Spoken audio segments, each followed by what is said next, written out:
Existen diversas teorías y leyendas sobre el nombre da Costa da Morte. Unos dicen que el nombre se le atribuyó porque el fondo de sus aguas es un enorme camposanto de marinos.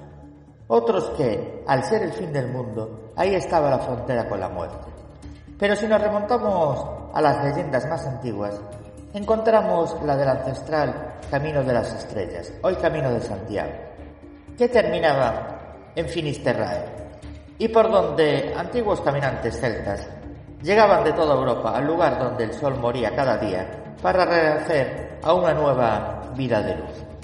Bienvenidos a Ceniza da Morte Podcast con Antonio Ceniza, principio y fin de vuestro camino.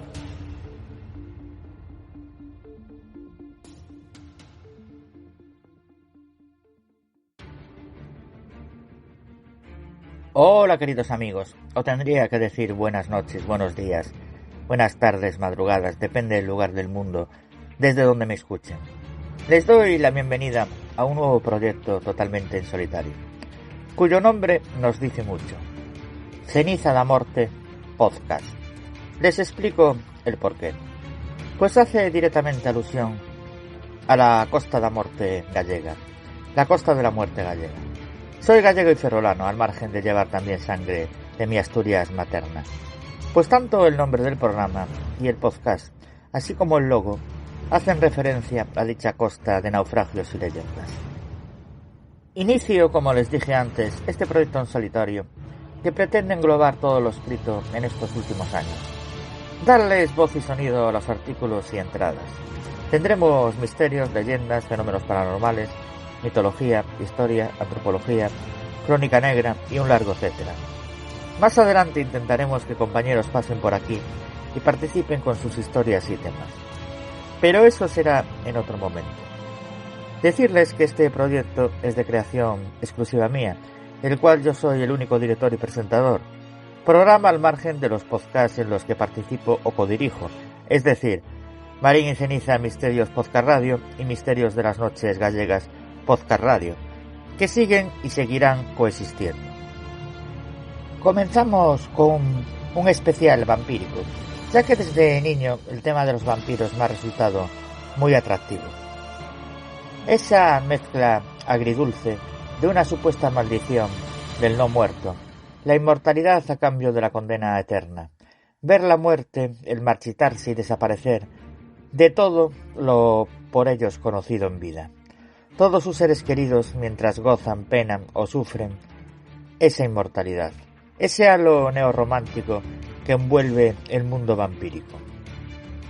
Os acercaré a las creencias antiguas o no tan antiguas sobre el vampirismo en Europa, a personajes llamados vampiros históricos que sí existieron.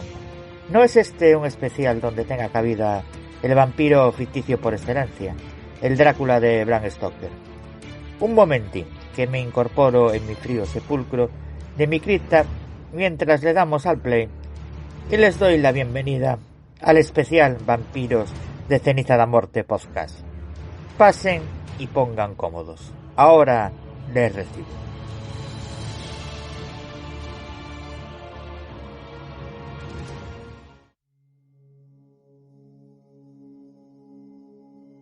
Comenzamos programa, queridos amigos, con un tipo de vampiros muy especial. Los masticadores, vampiros que engullían sus propias mortajas. El miedo, la incultura y la falta de medios hicieron que durante siglos se creyera en seres fantásticos que alteraban la vida de las personas y causaban todo tipo de desgracias. Las brujas fueron el primer objetivo de los inquisidores, pero también se culpó a otros seres de cualquier hecho considerado anormal.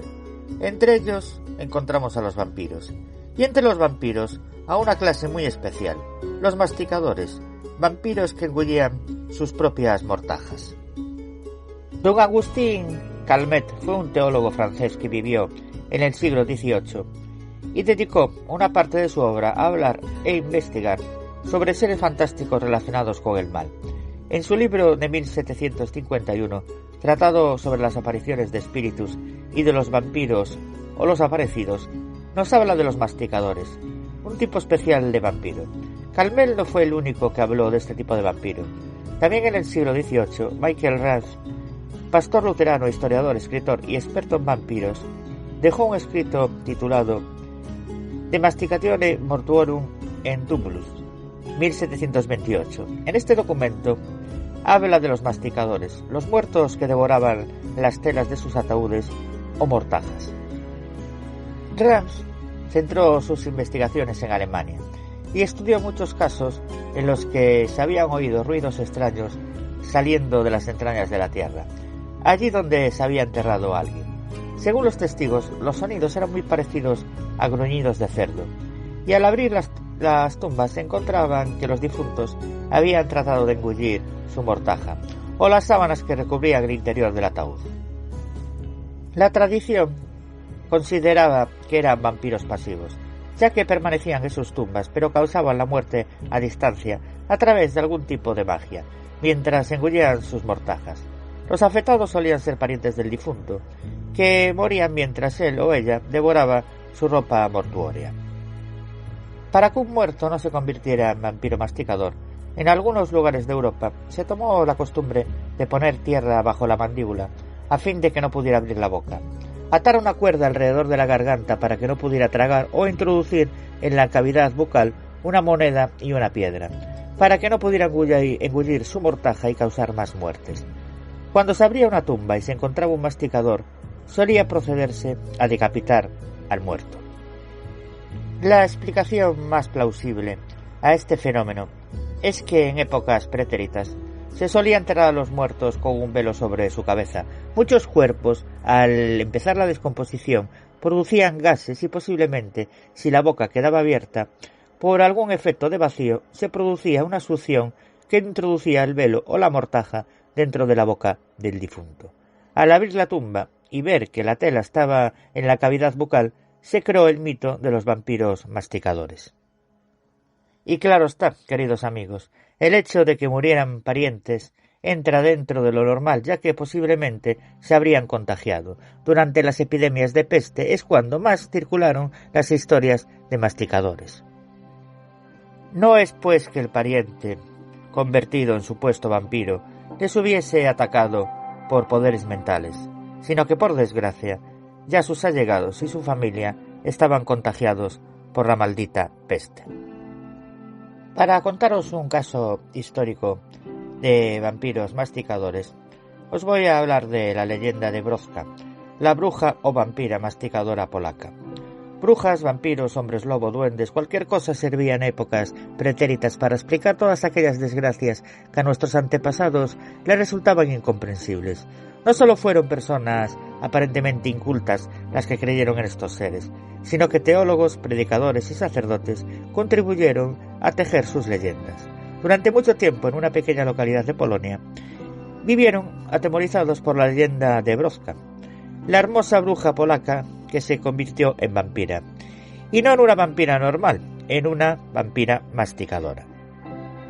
La historia de Brodka se sitúa en el siglo XIV.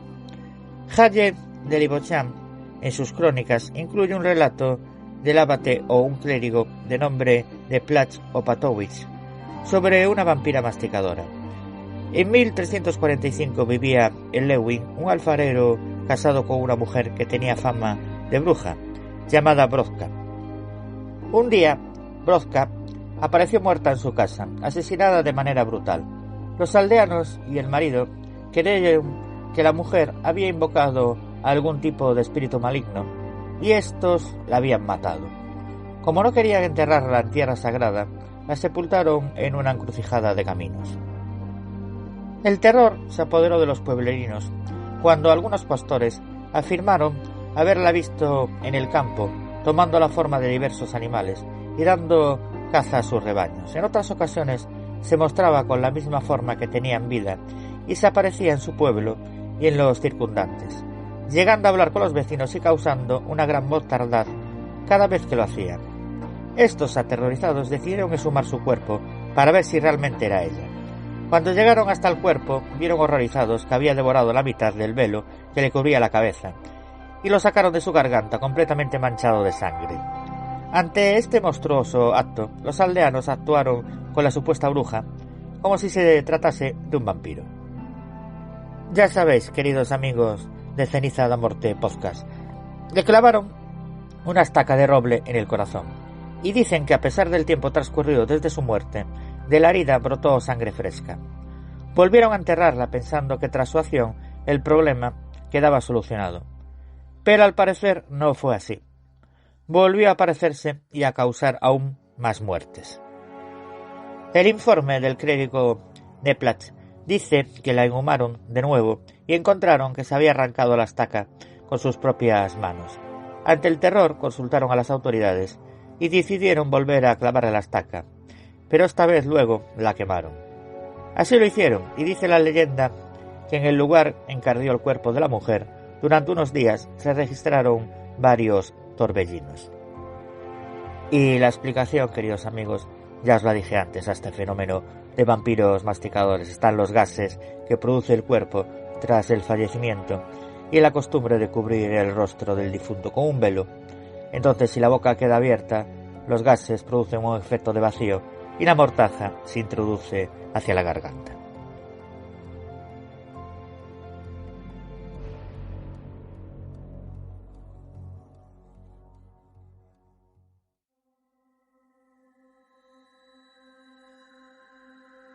Bien, amigos, seguimos en Europa y nos vamos a la República Checa. Os voy a hablar de la leyenda de los vampiros del cementerio de Cerakovice, en la República Checa. ¿Quién no conoce a los vampiros? La mayoría sabemos que son seres con aspecto cadavérico, que salen por la noche y le chupan la sangre a hombres y a mujeres, o que carecen de sombra, y que para eliminarlos tienes que clavar una estaca en el corazón, o les tienes que cortar la cabeza. Pero realmente existieron. Muy cerca de Praga, en la República Checa, a solo 25 kilómetros, se encuentra Cerakovice. En esta pequeña ciudad amurallada descubrieron en 1997 un cementerio con tumbas de vampiros. Hoy se le conoce como los vampiros de Cerakovice. ¿Os atrevéis a descubrir, queridos oyentes, conmigo esta fascinante leyenda? Praga es una ciudad muy turística, pero no es el único sitio interesante de la República Checa.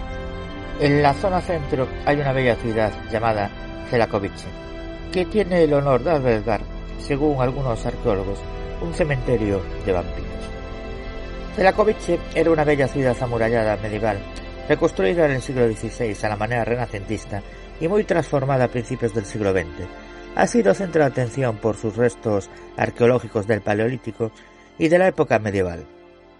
En esta época y en esta zona de Europa, la creencia en los vampiros estaba muy extendida, al igual que el temor de la gente hacia estos seres. En 1997, el arqueólogo Jaroslav Pacek anunció que había descubierto en esta localidad el primer cementerio dedicado exclusivamente a vampiros, o al menos a los acusados de serlos.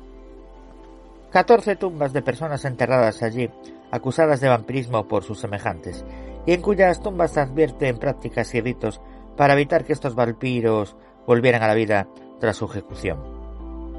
Otro arqueólogo, Michael Luchowski, autor del libro Las sepulturas de los antepasados, afirma que es normal que en los grandes cementerios del centro de Europa haya alguna tumba en las que se hayan practicado este tipo de enterramientos, pero no un cementerio exclusivo como es el caso.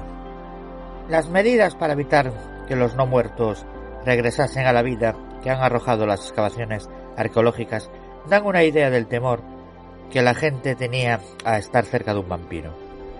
En las tumbas los muertos tenían el cráneo roto con un clavo de hierro, el corazón traspasado por un palo y en la boca clavado un cuchillo, para evitar que en el último momento abriera la boca y mordiera a su víctima. En los últimos años se han disparado en diferentes cementerios hallazgos de este tipo. En 1996, en una necrópolis de Praga, fue hallada otra tumba similar. En Eslovaquia se han encontrado un féretro envuelto por cadenas para impedir la salida del supuesto vampiro. Otro féretro apareció con la cabeza de su morador atravesado por una estaca en Venecia. En 1991, también en Eslovaquia, apareció una tumba cubierta de granos de adormidera, que según los arqueólogos tiene una función, y es que el vampiro, antes de retornar al mundo, debe contar los granos. A lo largo de la historia se ha tratado de explicar la existencia de los vampiros. Algunos decían que el vampirismo no era un fenómeno sobrenatural, sino enfermedades que todavía no estaban científicamente comprobadas, como por ejemplo la catalepsia, cuando la persona yace inmóvil sin signos vitales y regularmente es declarada muerta, pero se encuentra en un estado semiconsciente o consciente. Otros pensaban que tenía que ver con actos de hechicería o magia negra.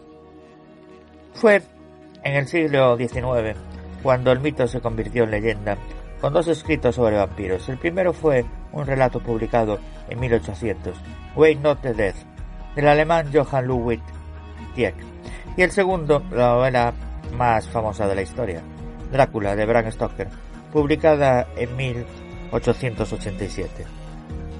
Mito o realidad, los pueblos eslavos comenzaron con el mito de los vampiros por el siglo XIV y se extendió por toda Europa hasta el siglo XVIII. Y lo que hoy es la República Checa también tiene su leyenda con los vampiros de Celakovice. Como os comenté antes, Celakovice es una pequeña ciudad medieval amurallada, ubicada a 25 kilómetros de Praga. Sus pobladores vivieron con la creencia sobre la existencia de vampiros. Se dice que gracias a la reconstrucción que sufrió en el siglo XX, se despertó la curiosidad de los arqueólogos por los restos encontrados de la era paleolítica y de la cultura medieval. Por lo que en 1997 un arqueólogo de nombre Jaroslav Spacek descubrió un cementerio exclusivo de vampiros. Lo que encontró Spacek fueron 14 tumbas con personas enterradas acusadas de vampirismo. Los esqueletos tenían crucifijos en sus ataúdes, estaban amarrados boca abajo y a algunos le habían cortado la cabeza. Uno de los casos más espeluznantes es que algunos de estos vampiros tenían el cráneo con un clavo de hierro enterrado, otros la estaca en el corazón y uno más tenía un cuchillo clavado en la boca. Dice el arqueólogo que esto fue para evitar una mordedura a quien lo sacrificó. Se dice que estos vampiros datan aproximadamente del siglo X u XI. En 2010, en un municipio de la República Checa llamado Hradec nad Nisou, se encontró el esqueleto de un presunto vampiro al que nombraron Tobías. El arqueólogo Pete Berestowski, investigador de este caso, señaló que el entierro tenía las siguientes características. El esqueleto no estaba dentro del cementerio, sino a 1 metro de la barda, enterrado a tan solo 25 centímetros de la tierra y boca abajo. Tanto piernas como brazos tenían piedras encima, para que no escapara en caso de resucitar. Tenía monedas cerca de la mano, algo raro para esa época, y a través de esta se determinó que el hombre fue asesinado en el siglo XIV. Algunas teorías señalan que era un hombre con discapacidad, porque presentaba cierta deformidad en la espalda. El arqueólogo considera que gracias a esto pudo ser acusado de vampirismo. Realidad o leyenda, la historia de los vampiros seguirá siendo vigente, como estamos viendo en el programa de hoy.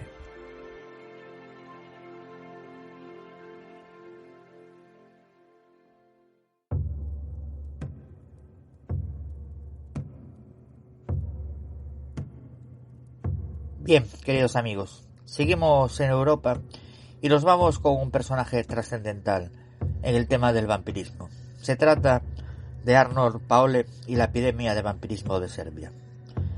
Estamos en Serbia, a mediados del siglo XVIII.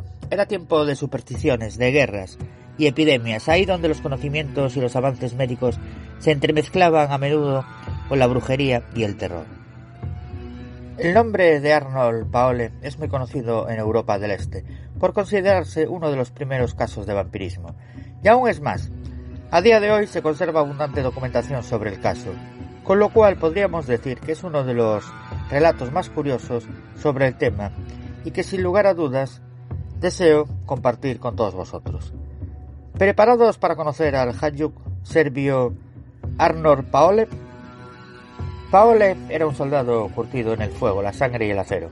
No conocía otra vida más que la militar y la acorde a su rango de soldado raso, pero era tan aguerrido y violento que ningún destacamento quería prescindir de él, en especial en los destinados a Austria. Los que convivieron con él le oyeron comentar a menudo que cuando era un simple soldado contratado a sueldo, fue atacado por un vampiro. Fue en un pueblo llamado Gosova. Según él mismo explicaba, tras recibir la mordedura procedió a perseguir al ser. Encontrándolo en un cementerio, lo desenterró y le cortó la cabeza, y pudo ver cómo la sangre fresca fluía por un cuerpo sin vida y de afilados dientes de alimaña. Lo que viene ahora resulta aún más escabroso. En un deseo incomprensible por caer en una oscuridad aún más profunda, Arnold Paole decidió beberse toda aquella sangre que derramó el vampiro al cortarle la cabeza. Deseaba tener su fuerza, su poder sobrenatural y sus tinieblas para ser aún más fuerte en el campo de batalla. Obviamente, y tras estas historias, sus propios compañeros le cogieron un miedo muy profundo. No obstante, Arnold Paole acabó rompiendo con esa vida de soldado, tal vez por hastío, por insubordinación o porque ya era demasiado mayor. No lo sabemos. El caso es que se tienen registros de que falleció en 1726 tras sufrir un accidente con un carro mientras llevaba a cabo labores en el campo. Fueron muy pocos los que acudieron a decirle adiós al cementerio de Melleva, pero al cabo de 3 semanas ocurrió algo. Empezaron a fallecer varias personas, una detrás de otra, y aquejadas por terribles fiebres, anemia y debilidad. Decían que por la noche llegaba el Arnold Paole, el Hayuk enterrado días atrás. Nadie se atrevía a decir ni hacer nada, pero el terror se instauró en esta población de Melleva, como un velo sofocante que ahoga y desdibuja la razón. Finalmente fueron los gitanos quienes se arriesgaron a resolver la situación. Fueron al cementerio y desenterraron al supuesto vampiro, a Paole. ¿Y qué fue lo que encontraron? Descubrieron un cuerpo en perfecto estado, a pesar de las 3 semanas en las que llevaba muerto. Sus uñas habían crecido, al igual que la barba, y su rostro además estaba muy sonrosado. Se llamó a 2 médicos militares, quienes resolvieron quemar el cuerpo por prudencia. No obstante, antes describieron todos los signos físicos que advirtieron. ¿Terminó todo aquí? En absoluto. La epidemia no había hecho más que comenzar. Días después fallecieron 17 personas más en esta región de Serbia, y a medida que pasaban las semanas la población seguía enfermando de fiebres y debilidad. La investigación se llevó a cabo siempre por medio de médicos militares, y son estos los documentos que a día de hoy se siguen conservando en Serbia. Las personas que enfermaban ya no indicaban que era Arnold Paole quien les visitaba. En sus delirios febriles indicaban la presencia de otras personas, de otros pacientes ya fallecidos que venían a quitarles la energía y la sangre, otros vampiros. Todas las víctimas se quejaban de dolores punzantes, dolor en el pecho y costados. Además presentaban fiebre prolongada y convulsiones. Las víctimas fueron las siguientes. Bueno, de algunas que os voy a nombrar no tenemos el nombre, con lo cual os diré nombre desconocido. Milika, mujer de 50 años según Glaser y de 69 según Flukinger, fallecida tras 3 meses de enfermedad, señalada junto con Stana de empezar la epidemia. Milika llegó al pueblo 6 años antes procedente de la zona turca. Una vez mencionó que había comido carne de 2 ovejas muertas asesinadas por vampiros, Paole y sus primeras víctimas. Según algunos testigos, en vida había sido pálida y flaca. Cuando abrieron su tumba, la encontraron llenita y coloreada. Miloje, muchacho, 14 años según Glaser, de 16 según Flukinger, hijo de un haiduque, fallecido tras una enfermedad de 3 días, encontrado con condiciones de vampirismo. Bueno, antes de continuar, deciros que un haiduque o hayuk es un término que comúnmente se refiere a forajidos, asaltantes de caminos o luchadores por la libertad en los Balcanes, Europa Central y Europa del Este. En la tradición folclórica de los Balcanes, el hayuk es una figura de héroe romántico que roba y conduce a sus combatientes en la batalla contra las autoridades otomanas. Ellos son comparables quizás con la leyenda del inglés Robin Hood. Bien, queridos amigos, pues seguimos con las víctimas. Joachim, muchacho, 15 años según Glaser, de 17 según Flukinger, hijo de un haiduque, fallecido tras una enfermedad de 3 días, encontrado con condiciones de vampirismo. Stana, mujer, 20 años, muerta al dar a luz tras 3 días de enfermedad, señalada junto con Milika de empezar la epidemia. Había admitido que se había frotado el cuerpo con sangre de vampiros como medida de protección contra ellos. Se le encontró con los órganos intactos, uñas y piel nueva, aunque con el útero con la placenta dentro en estado de podredumbre. Nombre desconocido. Hijo recién nacido de Stana, enterrado junto a una verja de la casa donde había vivido, ya que no había vivido tiempo suficiente como para ser bautizado. Pulchinger informa de su cadáver semidevorado por los perros debido a la forma de enterrarlo. Buzica, muchacho, 9 años. Milosova, mujer de un jaiduque, 30 años. Rade, hombre, 20 años según Glasse, 23 según Pulchinger, fallecido tras 3 meses de enfermedad. Rusa, mujer de 40 años, fallecida tras 10 días de enfermedad, en condiciones de vampirismo. Tenía sangre líquida en el pecho. Nombre desconocido. El bebé de Rusa, de 18 días, también presentaba condiciones de vampirismo. Nombre desconocido. Un niño de 8 años de edad. Nombre desconocido. Una niña de 10 años de edad, con condiciones de vampirismo, mucha sangre líquida en el pecho. Nombre desconocido. La mujer del comandante local. No presentó signos de vampirismo. Nombre desconocido. Hijo del comandante local. 18 días de edad. No presentó signos de vampirismo. Nombre desconocido. Mujer del Badiakar. No presentó signos de vampirismo. Nombre desconocido. Hijo del Badiakar. No presentó signos de vampirismo. Estanjo, Haiduk, anciano de 60 años, también presentaba condiciones de vampirismo. Miloje, segunda víctima de ese nombre, hombre haiduque de 25 años, presentaba condiciones de vampirismo. Stanoka, mujer de un haiduque de 20 años, muerta tras 3 días de enfermedad, aunque según el reporte de Pulchinger, debido a marcas en su cuello y una marca morada cerca de su oído, dictaminó que murió estrangulada. Según relató su suegro, Jovica, 15 días antes, Stanoka se había despertado a medianoche con gran terror y gritó que había sido atacada por el segundo Miloje. También presentaba condiciones de vampirismo. Vamos con el último, de nombre también desconocido. Bebé de 8 días, encontrado con características de vampirismo. Y nada, perdonen ustedes mi serbio. Los cuerpos con signos de vampirismo fueron decapitados por gitanos bajo el permiso que había dado el Imperio Austriaco. Luego fueron quemados y tiraron sus cenizas al río Morava. Los cuerpos descompuestos se volvieron a enterrar. Por si no fuera tremendamente sorprendente toda esta historia, ahora vamos con algo aún más curioso. Es que hay varias fechas documentadas que indican la muerte de Arnold Paule, y 2 coinciden bastante en el tiempo, un año de diferencia, y en las mismas circunstancias.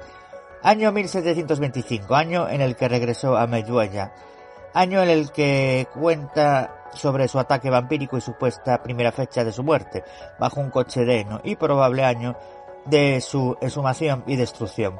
Año 1726, supuesta segunda fecha de su muerte bajo un coche de heno y probable año de su exhumación y destrucción. Y el último, el año 1732, año en el que varios artículos datan su muerte. Es realmente curioso. Aunque hay varios hechos sospechosos alrededor de este incidente, también debemos recordar que eran tiempos en los que la medicina seguía en pañales. Tan solo en la investigación de estos 2 doctores, con meses de diferencia entre sus estudios, podemos ver muchas discrepancias en sus descripciones.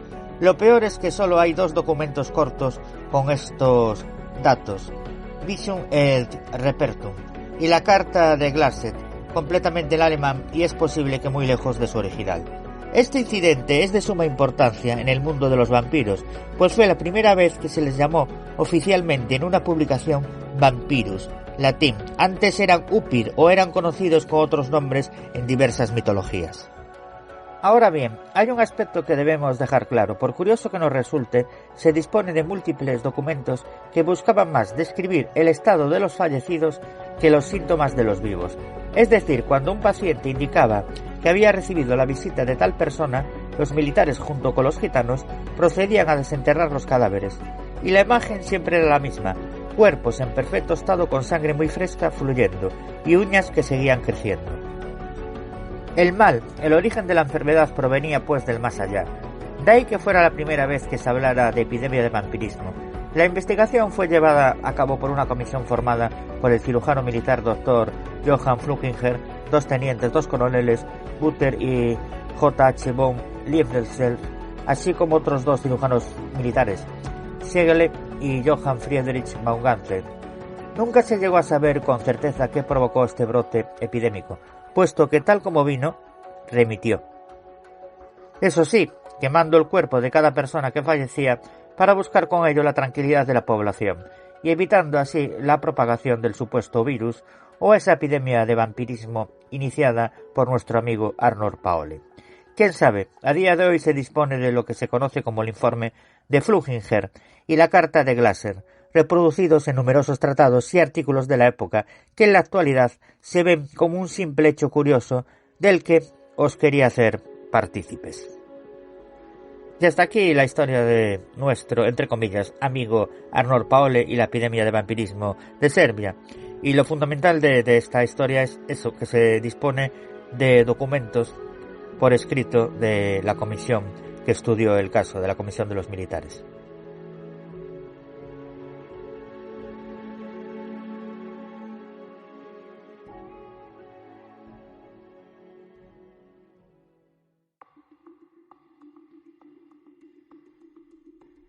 Bien, queridos amigos de Ceniza da Morte Podcast, si antes hablé de un personaje histórico muy importante en el tema del vampirismo, como es Arnold Paoli, ahora os quiero hablar del considerado primer vampiro de la historia, Jure Grando. En Kringa, un pueblo de la antigua región de Istria, hoy conocida como Croacia, vivió y murió un campesino llamado Jure Grando. Y volvió. Según se recoge en los archivos, en 1656 muere Grando, y se cuenta que fue enterrado en el cementerio local por el cura del pueblo, el padre Giorgio. Poco después de ser enterrado Grando, no obstante, la gente de la zona informaba de haber visto al difunto deambulando por la aldea e incluso llamando a la puerta de algunas casas. Existen documentos reales sobre algunos personajes que fueron tratados como vampiros por una serie de sucesos extraños que acompañaron a su tiempo. Poco se conoce de la historia real de Jure Grando. Como suele ocurrir en este tipo de historias, la realidad y la ficción caminan de la mano, por una pequeña línea, y los datos que se tienen de la leyenda del primer vampiro de la historia debemos cogerlos con cierta cautela. Las crónicas relatan que Jure Grando, campesino modesto y de vida normal, vivió en la aldea de Kringa, Istria, entre los años 1579 y 1656, cuando una extraña enfermedad le causó la muerte. Su leyenda comienza el día de su muerte. Según el historiador natural de Carniola, Johann Weichar von Balbasor, la gente que vivió en las zonas rurales de la península de Istria creía en un tipo de vampiro conocido como Strigoi. Se creía que eran brujos que se habían alimentado de sangre de niños durante sus vidas. Cuando morían se convertían en un Strigoi, un no muerto, y vagabundeaban por las aldeas al caer la medianoche. También se contaba de los Strigoi que tenían la costumbre de llamar a las puertas de las casas, y que pocos días después alguno de sus residentes moría sin remedio. Parece que la descripción de Barbasor encaja perfectamente en la historia de Jure Grando, o quizás esté basada en ella. Cuentan los documentos que atormentaba y violaba a su viuda, asaltaba a la gente y aterrorizaba a los niños apareciendo por la noche y a través de las ventanas. Y así fue que nuestro primer vampiro, estuvo aterrorizando a la población durante 16 años antes de que la gente de la zona tomara medidas contra él. En 1672 el alcalde del pueblo, Mijo Radekic, reclutó un grupo de jóvenes valientes para dar caza a Grando y poner fin a su reinado de terror. Lo que consiguieron no con una estaca, como dictamina el folclore, sino cortándole la cabeza y realizando un exorcismo. Balbasor afirma que si moría alguna persona durante el periodo en el que era visto el Strigoi, los aldeanos creían generalmente que había sido devorado por la criatura no muerta. Balbasor escribe asimismo que los hombres de la época creían que los Strigoi tenía la costumbre de arrastrarse en silencio hasta los dormitorios para meterse en la cama con sus mujeres. Según el historiador, los campesinos creían asimismo que el Strigoi tenía preferencia por las viudas, especialmente por las más jóvenes y bellas. Era esta firme creencia en las perversas aficiones de los Strigoi la que inspiraba terror a los campesinos, provocando que salieran en su busca para matarlo. Este es el caso de Jure Grando. Como os dije antes, que en 1672 el alcalde del pueblo, Mijo Radecki, reclutó a un grupo de jóvenes valientes para dar caza a Grando.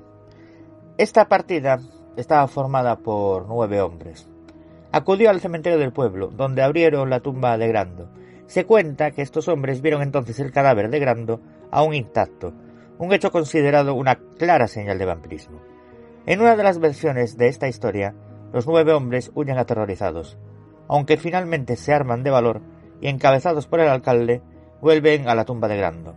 A continuación, los 9, por iniciativa del sacerdote, que habría formado parte del grupo, intentan librarse del vampiro invocando el nombre de Jesucristo. Sin embargo, esta decisión parece no ser de mucha ayuda. El grupo prueba entonces a clavar una estaca de madera al vampiro en el vientre. Esto tampoco funcionó, ya que la estaca no pudo atravesar la carne del no muerto.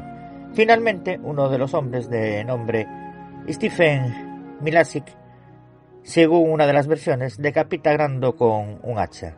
Se cuenta que en ese momento el vampiro lanzó un grito y la sangre brotó con fuerza de su cuello. Los 9 hombres cubrieron entonces la tumba con tierra de nuevo, y este fue el fin de Jure Grando. Hoy por hoy, claro, Jure Grando es una inversión turística para la zona. Así pues, en el café Jure Grando se sirven cócteles especiales como la sangre de vampiro, el beso de vampiro y el orgasmo vampírico. En el restaurante Danigiela se sirven platos como pollo diabólico, embutido de sangre y venganza de vampiro, un helado de ajo, un tradicional repelente de vampiros. En el café se organizan festivales de literatura fantástica, y el contiguo museo de Jure Grando se ofrecen objetos de la tradición popular como ataúdes y un antiguo recetario contra vampiros. El vampiro de Istria fue ya descrito, como os dije antes, en 1689 por el historiador esloveno Johann Weichar von Balvasor, en el honor del ducado de Kraim. También Hermann Hesse se refirió a él en 1925 en una obra sobre leyendas de brujería y espectros. Jure Grando es el más antiguo vampiro documentado en Europa, con nombre y apellido, año de aparición, testigos, hasta la descripción de su carácter, según comenta el escritor croata Boris Perik. El mismo Perik, que estudió a fondo todo este fenómeno, aseguró que la figura de Jure vive hoy en la de Drácula, ya que el caso inspiró a través de Balvasor la literatura de horror del romántico siglo XIX.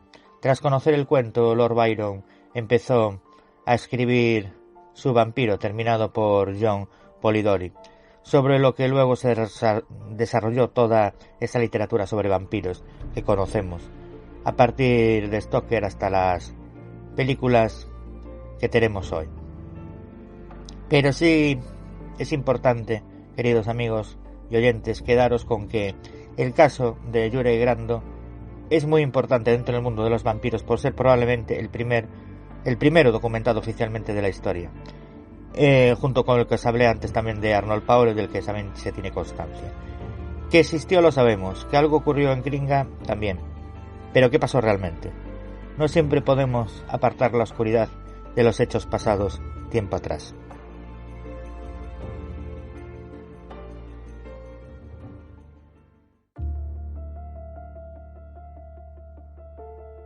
Bien, queridos amigos de Ceniza da Morte Podcast, si antes estábamos en Croacia, ahora nos vamos de viaje a Serbia, con Peter Blagojevich, el 9 veces asesino. El caso de Peter Blagojevich es uno de los mejores documentados del siglo XVIII sobre historia vampírica.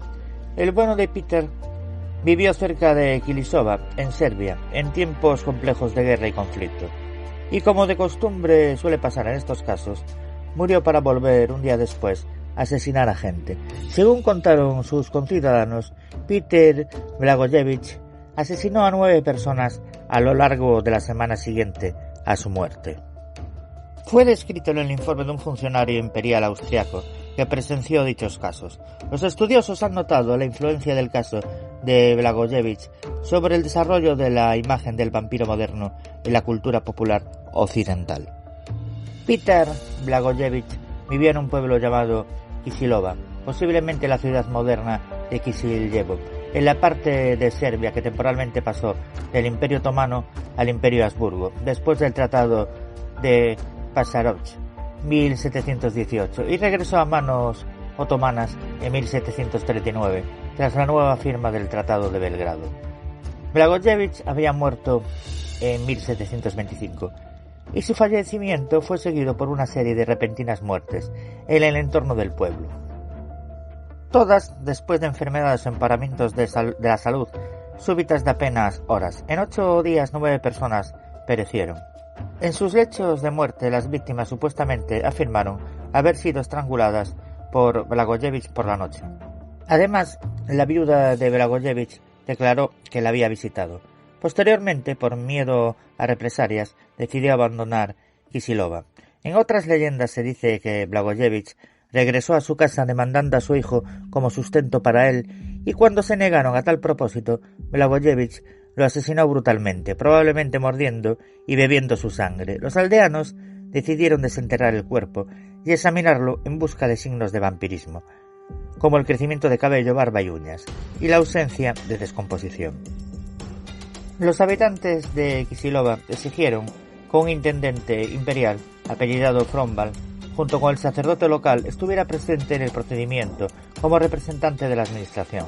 Frombal intentó convencerles de que primero debía buscarse el permiso de las autoridades austriacas en Belgrado. Los lugareños se negaron porque temían que para cuando llegara el permiso toda la comunidad podría ser exterminada por el vampiro, que afirmaban que ya había ocurrido en tiempos turcos, es decir, cuando el pueblo todavía estaba en la parte de Serbia controlada por los otomanos. Exigieron que el propio Frombal permitiera el procedimiento de inmediato o, de lo contrario, abandonarían la aldea para salvar sus vidas. Frombal se vio obligado a consentir. Junto con el sacerdote local llamado Veliko Gladister, se sumó el cadáver. El cuerpo no estaba descompuesto, el cabello y la barba crecían, había piel y uñas nuevas, mientras que las viejas se habían desprendido, y se podía ver sangre en la boca.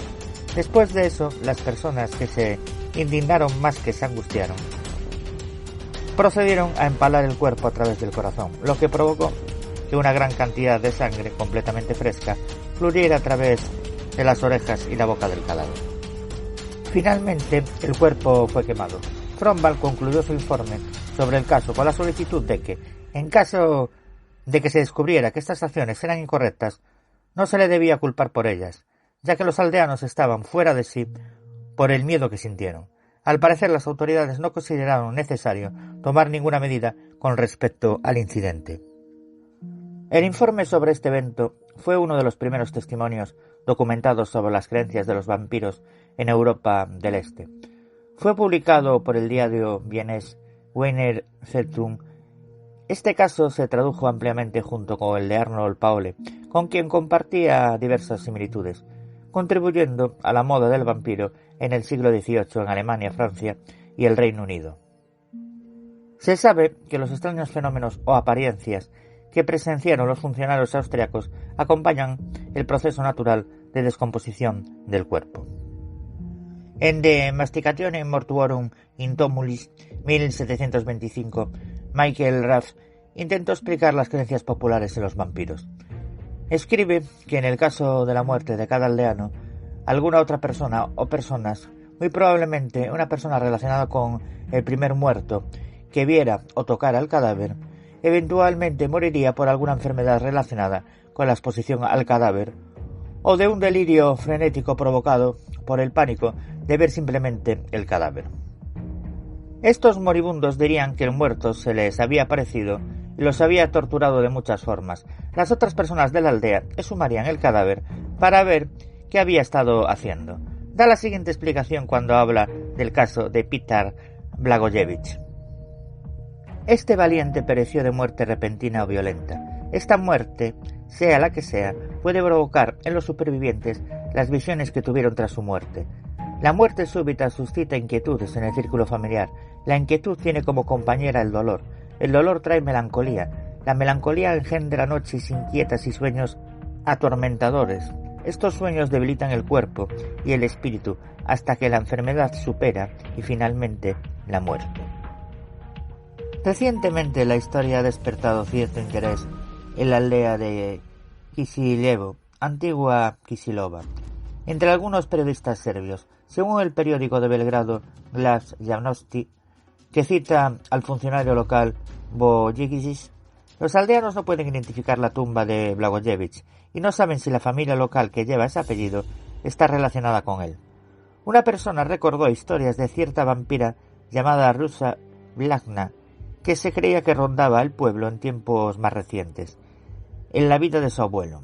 Ella hacía sentir su presencia golpeando ollas que colgaban de los techos, y se la veía caminando sobre la superficie del Danubio, pero se desconoce si alguna vez fue estacada. Y esta es la historia, queridos amigos, de nuestro Peter Blagojevich, el 9 veces asesino.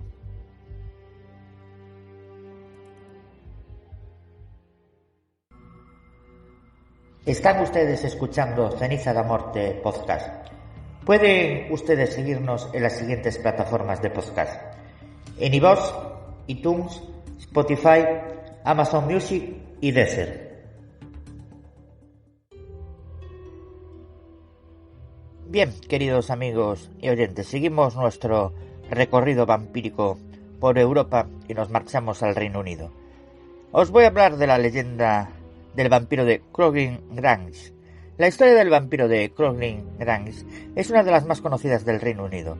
De hecho, nadie puede situar una forma concreta donde se hunden sus raíces. Hay quien dice que tiene su inicio en el siglo XVII, pero la mayoría sitúa esta increíble historia a mediados del siglo XIX. Toda leyenda tiene en sus bases un origen concreto, un hecho real que inflama la fantasía y en ocasiones el terror. Esta historia la situamos en Cumberland, justo al noroeste de Inglaterra. Es aquí donde se alza la granja Crogling, una respetable construcción situada a las afueras y que pertenecía originalmente a la familia Fisher. No obstante, el matrimonio era algo mayor y deseaban mudarse a tierras más cálidas, menos húmedas, así que, hasta que encontraran un buen comprador, decidieron alquilar la propiedad. No tuvieron mucha suerte en ese primer intento, porque tras su partida, la casa pasó todo un invierno en soledad, sin que nadie la habitara. Ahora bien, con la llegada del buen tiempo, los Fisher encontraron nuevos inquilinos. Eran los Cranswell, 3 jóvenes hermanos, Edward, Michael y Amelia. La llegada de los 2 muchachos y de la joven fue todo un acontecimiento en la región. Se integraron bien, y el verano pasó como un suspiro de tranquilidad y armonía. Pero con la llegada de los primeros vientos, las cosas cambiaron. El frío era muy intenso en la granja, así como las humedades y el mal olor. Una noche la joven Amelia volvía de una reunión en la iglesia y se detuvo unos instantes para ver desde lejos el cementerio. Había algo diferente, algo que le llamó su atención, un agujero en la tierra del mismo. No era una fosa para un ataúd, sino un agujero similar a una profunda madriguera. Apresuró sus pasos, pero aún así, al poco, tuvo la conciencia de que estaba siendo perseguida. Entró rápido en la casa y se acostó, buscando el cobijo y el olvido de la cama, pero llegó la medianoche y algo interrumpió su descanso. Era un chirrido, algo agudo que dañaba incluso su audición. Alguien estaba arañando el cristal de su ventana. Cuando elevó la vista hacia allí, no pudo ni gritar, ni moverse, ni pensar. Había un hombre con el rostro de cera, ojos enrojecidos y la boca abierta. Era un ser a medio camino entre lo humano y lo animal, y tenía hambre. Cuando los hermanos Cranswell entraron en la habitación, al escuchar cómo se rompían unos cristales, llegaron a tiempo de ver una extraña criatura similar a un insecto gigantesco, inclinado sobre Amelia. Estaba alimentándose de su sangre. Uno de ellos logró alcanzar con un disparo al ser, produciéndole una herida en la pierna. Tras el impacto empezaron a llegar vecinos de los alrededores, siendo testigos de la huida del vampiro. Se le intentó dar caza, pero fue imposible. desapareció como la niebla con los primeros rayos de la mañana. Amelia fue atendida y cuenta el relato que, a pesar de seguir con vida, quedó tan debilitada que los hermanos se vieron obligados a trasladarse a Suiza para ingresar en un hospital a la joven. Todo hubiera quedado aquí, pero las leyendas suelen tener a menudo ese componente heroico que tanto gusta, y la historia de Cochrane Grange también lo tiene. Los hermanos Cranswell volvieron a alquilar la granja al año siguiente, justo al final del verano, pero iban preparados y buscaban venganza. Amelia Cranswell celebró una reunión en el poblado. En la propia iglesia informó al vecindario de que debían protegerse y de que debían cazar a un ser que habitaba en Cumbria y que dormía en una madriguera. Fue entonces cuando Amelia explicó su experiencia y dónde fue su primer encuentro con el vampiro, en el cementerio y no en una fosa, sino en una especie de hoyo a modo de pasadizo que al parecer abría al ser con la llegada del invierno, y cuando alguna víctima captaba su interés, como fue el caso de Amelia. Cuenta la historia que aguardaron varios días, hasta que el otoño trajo los primeros vientos, los primeros fríos, y que cada día tendían todo cambio en la disposición del cementerio, hasta que ocurrió, hasta que la madriguera se abrió. Fueron a por él, protegidos por el sol del amanecer, retirando la tierra y sumergiéndose en aquella pequeña cueva hasta descubrir una especie de ataúd muy viejo y maltrecho. Al abrirlo encontraron al ser, al vampiro. El hedor era insoportable. En su pierna tenía aún la herida abierta del disparo que uno de los Cranswell le propinó el año pasado. Un vacío en la carne, sin sangre, sin vida. Todos los vecinos acordaron cortarle la cabeza y quemarlo, posteriormente, esparciendo sus cenizas en un cruce de caminos. No hubo más víctimas y jamás volvió a abrirse ninguna madriguera siniestra en ningún camposanto.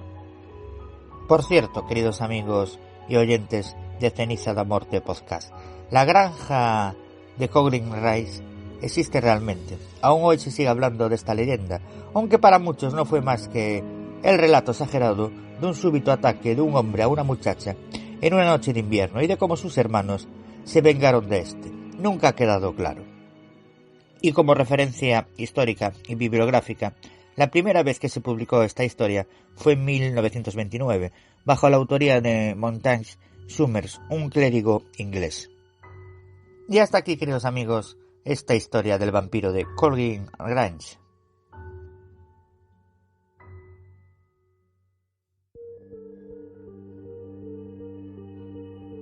Nos marchamos, no, queridos amigos y oyentes de Inglaterra y de sus castillos y sus leyendas. A continuación, os hablo de la leyenda del vampiro cornudo de Alnwick. El castillo de Alnwick es uno de los mejores conservados de toda Inglaterra. Fue construido en Northumbria a comienzos de 1096 por el barón Yves de Vesey y pronto se convirtió en sede del ducado de la región. Fue ocupado, arrasado, reconstruido e invadido, abandonado y nuevamente restaurado en incontables veces. En nuestros días es el segundo castillo habitado más grande de Inglaterra.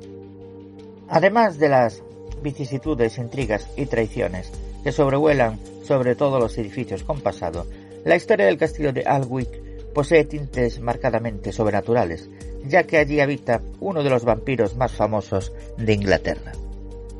J. M. William Turner, el famoso pintor de tormentas, fue quien representó como nadie este fantasmal castillo en un lienzo.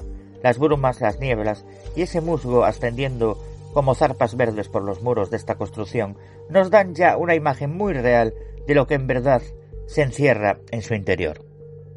Estamos, queridos amigos, como os dije antes, en Northumberland, una zona del Reino Unido conocida sobre todo por su pasado medieval y por su gran cantidad de castillos. No obstante, uno de los más antiguos, a la vez que visitados, es el castillo de Alnwick. ¿Sabéis por qué razón? Pues porque por los alrededores de este escenario solía rondar un vampiro, pero no era un vampiro cualquiera en absoluto. Se trataba de un vampiro jorobado, que acechó durante mucho tiempo a los campesinos de la zona y los Percy. Es el linaje del castillo de Alnwick. Estoy casi seguro que esta historia os va a arrancar más de un escalofrío. A los amantes de la saga de Harry Potter Os gustará saber que este castillo se utilizó en varias ocasiones para rodar las películas, utilizándose tanto los interiores como los exteriores. En la Piedra Filosofal podrás ver, por ejemplo, a Harry recibiendo clases en este lugar. Por su parte, a todos aquellos que sigan la serie Downton Abbey, también les será conocido este castillo. Pero vayamos ahora, queridos amigos, a la historia, a la oscura leyenda que se contiene en este escenario maravilloso a la vez que inquietante. ¿Tenemos fuentes fiables sobre lo sucedido en el castillo de Alnwick? Lo que se conserva a día de hoy son las interesantes crónicas de William de Nerburg, un historiador que en el siglo XII escribió el libro Historia Rerum Anglicanum, donde junto a otro investigador llamado Geoffrey de Monmouth, ambos describieron los singulares acontecimientos que hilaron en ese pasado más oscuro y menos conocido del castillo de Alnwick y la familia Percy. Conocido como el vampiro de Alnwick o simplemente Lord Alnwick, este hematófago proviene del remoto pasado medieval. Su nombre real no se ha conservado, aunque de hecho existen varios candidatos para ocupar su identidad. Se dice que en el siglo XII un noble paranoico y celoso habitaba en el ala sur del castillo Alnwick, convencido de que su esposa lo engañaba, aunque sin pruebas objetivas que justificaran sus sospechas. Cierta noche decidió salir por la ventana de la gran habitación matrimonial y gatear por las peligrosas salideras de la torre con la intención de sorprender a su esposa en pleno encuentro ilícito. Recordemos que en la Edad Media ningún noble o aristócrata dormía con su esposa, por lo general ocupaban habitaciones separadas. Lo cierto es que nuestro noble resbaló y cayó de la torre, con el grave inconveniente de no morir de inmediato. Pasó varias horas echado en el pasto con el cuerpo quebrado, destrozado, sin poder emitir el más ligero grito de ayuda. En una agonía atroz aguardó el amanecer. La ayuda finalmente llegó, aunque demasiado tarde. Los mozos de las caballerizas lo encontraron ya inconsciente. Moriría pocos minutos después. El noble fue enterrado con toda solemnidad de su posición. La viuda, tal vez atormentada por la culpa, confesó sus repetidas infidelidades, alegato que derivó en el azote y ahorcamiento de un sirviente moro, al cual se le acusó de pactar con el demonio, con el objetivo de obtener a cambio un miembro descomunal, tal y como lo constató personalmente el obispo de Northumbria, quien quedó verdaderamente perturbado por la generosidad de Satanás. 3 días después de las exequias, el hombre regresó de la tumba para perpetuar su venganza. La viuda, cuya confesión la salvó de la muerte, fue forzada a tomar los hábitos, cuestión que sería efectiva en Oxford. La noche antes de partir fue visitada por su marido muerto, quien le reprochó enérgicamente su conducta disipada y luego pasó a desangrarla con la minuciosidad típica de los vampiros. La muerte de la viuda fue atribuida a un desconocido amante despechado. Lo que pocos sabían, o ninguno en realidad, es que este efebo no tenía nada de hipotético.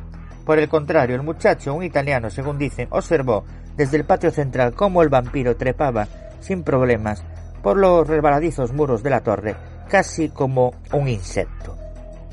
Luego de varios días de desconcierto, en los que aparecieron animales muertos, leches cuajadas y ataques de histeria entre las ancianas cocineras, una extraña plaga comenzó a azotar las poblaciones cercanas.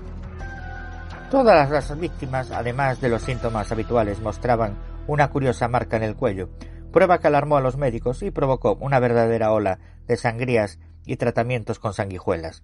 Confundidos, los médicos de Northumbria consultaron secretamente con un alquimista hebreo. Este les señaló que debían exhumar el cadáver del conde y someterlo al tratamiento de rigor para matar a los vampiros. Cuando se abrió la tumba, los hombres se encontraron con un noble rozagante, de mejillas rubicundas y aire señorial. Acto seguido fue estaqueado, descuartizado y su cabeza fue empotrada en los muros de la infame habitación de su esposa. Años después, quizás por pudor o por exceso de pestilencia, la cabeza fue retirada y enterrada en el camposanto local. No obstante, a pesar de estas operaciones, el vampiro de Alnwick sigue haciendo de las suyas. Se dice que su espectro suele mordisquear a las muchachas de escote generoso y pellizcar en el culo a cualquiera que se atreva a pronunciar su nombre. Historiadores sarcásticos señalan que esta última leyenda es apócrifa y que fue creada por jóvenes adúlteras quienes le atribuyen a este desdichado vampiro las marcas de pasiones ilegítimas que poco y nada tienen que ver con lo sobrenatural. Y esta es la historia, queridos oyentes, de nuestro amigo el vampiro cornudo de Alnwick.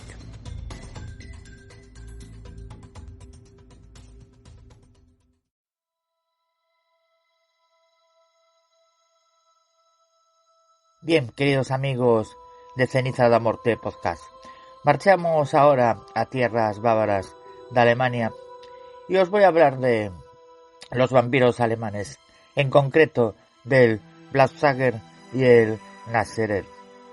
Se trata del clásico vampiro de Alemania. Su nombre puede traducirse al inglés como Blutzucker, chupar sangre. De aspecto pálido y siniestro, este vampiro se alimenta solo de sangre, tanto humana como animal.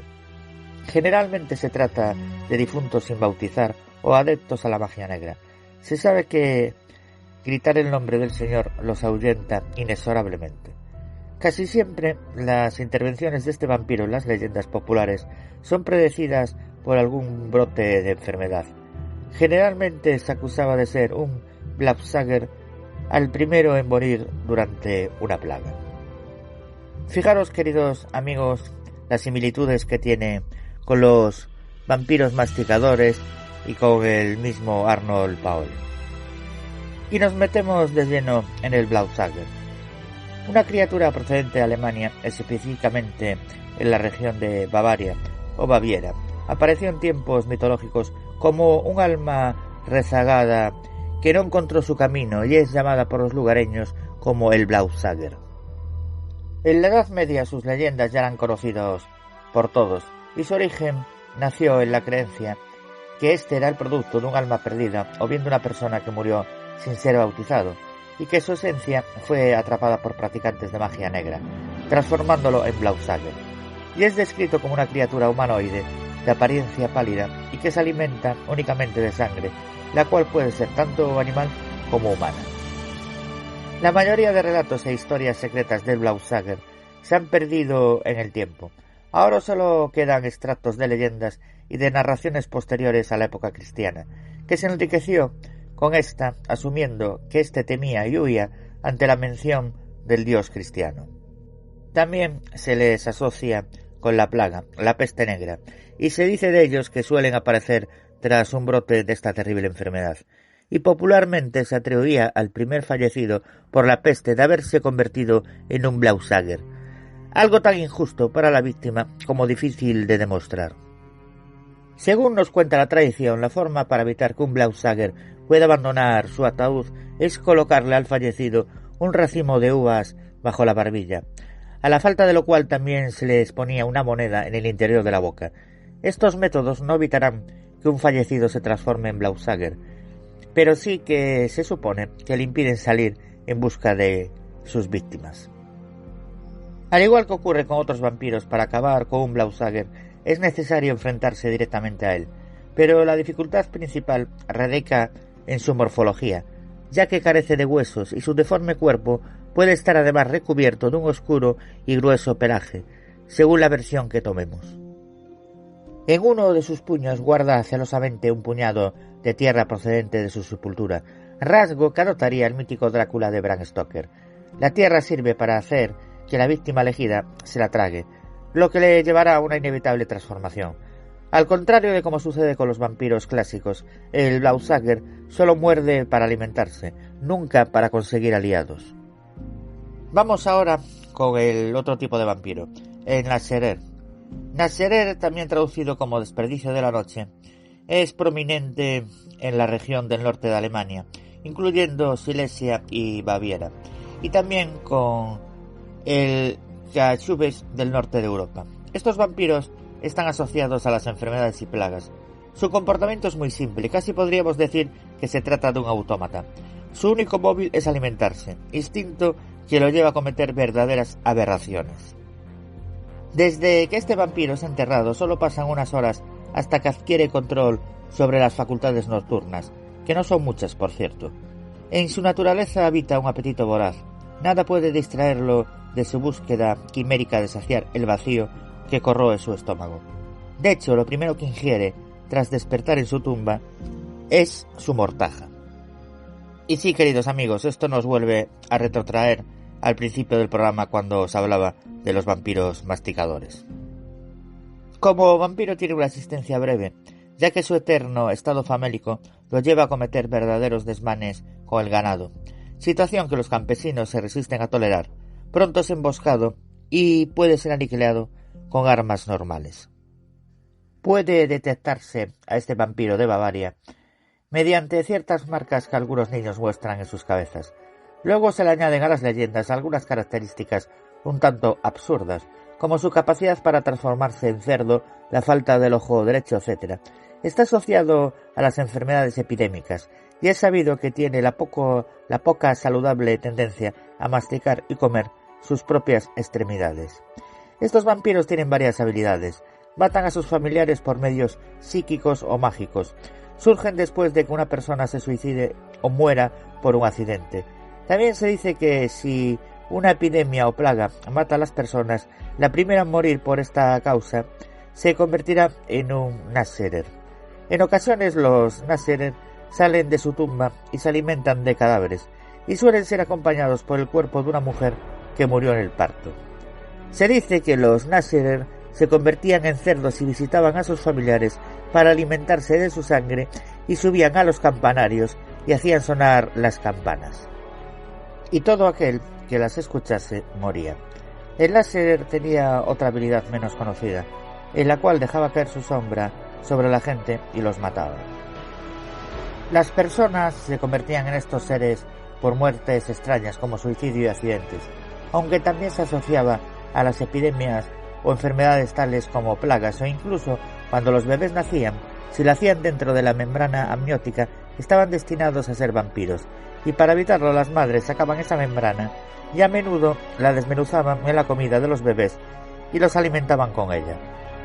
Había otras maneras de prevenir convertirse en Naserer, tales como colocar un pedazo de tierra debajo de la barbilla del fallecido, colocar una moneda o piedra en sus dientes, atar un pañuelo fuertemente del cuello, colocar redes y medias dentro de la tumba, o enterrarlos con la cabeza abajo para prevenir su peligrosa y potente mirada. Algunos extremistas incluso decapitaban al fallecido, colocaban una estaca en su boca para clavar su cabeza al suelo, o fijaban su lengua para que no pudieran moverla. La única forma de matar a un Naserer es colocarle una moneda en la boca, lo cual lo paraliza, y después cortarle la cabeza con un hacha. Fijaros, queridos amigos, lo que hacen las creencias. Aunque también se digan que matan de otras formas, es muy significativo el hecho de que este tipo de vampiros maten de una manera, o sea, por un poder mental o psíquico. Y claro, que los allegados sean los primeros o los siguientes en fallecer. Claro, estamos hablando de tiempos de epidemias y de plagas, típico de todo este tipo de vampiros en Europa, como los anteriormente vistos de los vampiros masticadores, el caso de Arnold Paole, etc. Lo vimos también con Brodka en Polonia y lo vimos también en la República Checa. Y hasta aquí el caso de estas criaturitas alemanas.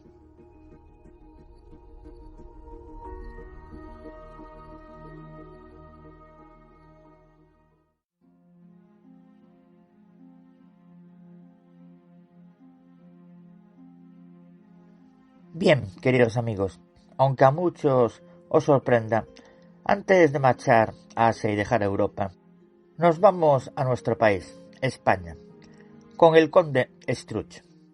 El conde Struch, pronunciado como Struc, fue, según una leyenda catalana, un noble catalán del siglo XII llamado Wifred. La leyenda dice que el rey Alfonso II de Aragón envió al anciano Wifred hacia el castillo de Gers, l'Alt-Empordà, donde murió asesinado en 1173. Al llevar una vida poco cristiana, el conde se convirtió tras morir en un ser endemoniado.